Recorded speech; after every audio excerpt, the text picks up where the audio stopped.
like what happened in the previous generation that resulted in parents being more controlling than before?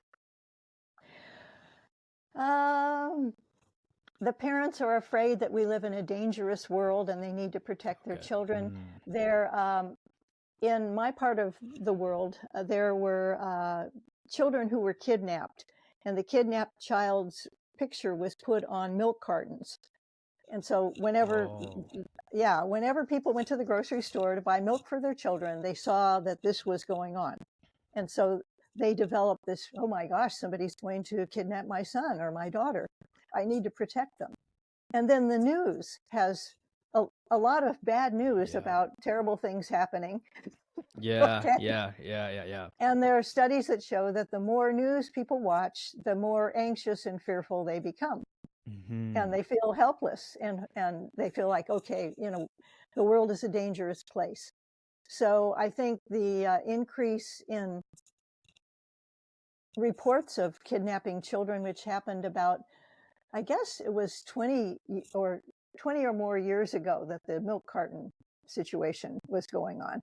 And that just conditioned parents to think, oh, somebody's going to steal my daughter or, harm my son. And I've got to be there to protect them all the time. Uh, Got in, it. in, in the news, I mean, news is usually not good news, Yeah. when you watch the news. It's almost never, never. It's always fear. Yeah. Yeah, it's a Hmm. disaster. I mean, I used to work for a newspaper Yeah. and Yeah. ask, why is front page news always bad news? And they said, Diane, when it bleeds, it leads. Yeah. You gotta, That's what sells, right? yeah, exactly. People Hmm. get excited. So I Yeah. think that we've had proliferation of bad news lately, reports of more kidnapping, in the news for the past Yeah. many, many years. And so parents feel like they've got to protect their children.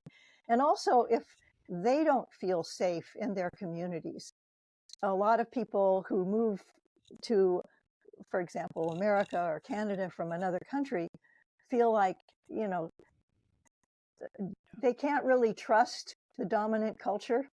So they've got to protect their children. Hmm. Okay, so it seems like heightened fear is a major reason for this, right? And obviously, social media takes that to a whole new level. Because, like, I guess 40 years ago, there wasn't this in everyone's hand, right? Because, like, now you just take one look, scroll for a few minutes, and it's just negativity being bombarded at you, right? So that's pretty